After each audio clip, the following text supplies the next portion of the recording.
I stood on a bluff, peering first at the sea far below, then over at Prince Olaf, the son of King Trygvi.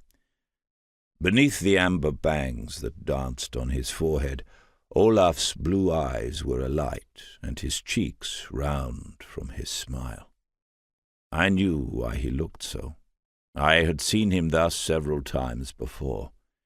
It was the twinkle of mischief that Olaf got when he was about to embark on some adventure.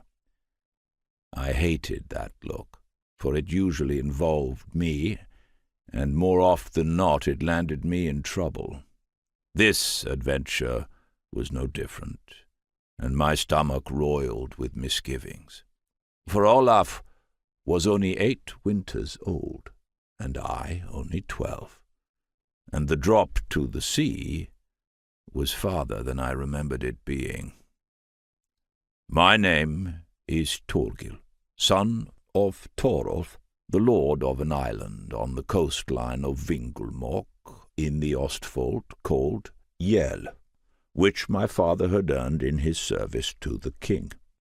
Men called Thorolf Loosebeard on account of his wild beard and his violence in battle, but also in jest, for he was known to let his words loose when he lost his temper, which was often, and mostly aided by ale.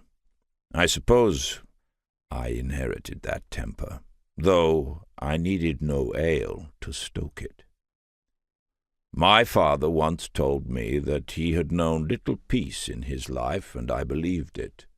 He spoke little of it to me, but I heard many of the stories in our hall when other men came to visit.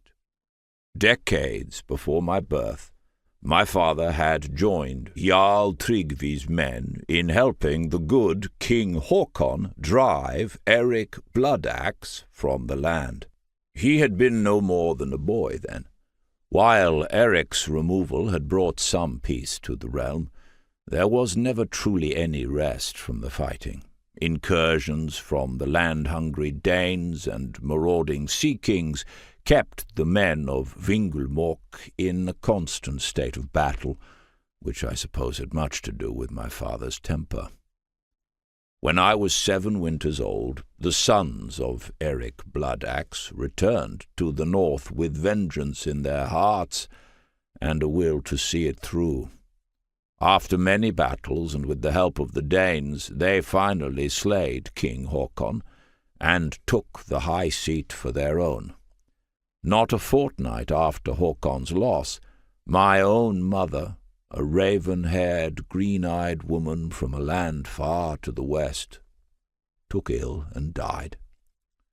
King Hakon had been a good and just king, and my mother a wise and gentle partner, and their loss struck as deep as any well-swung blade against soft flesh could.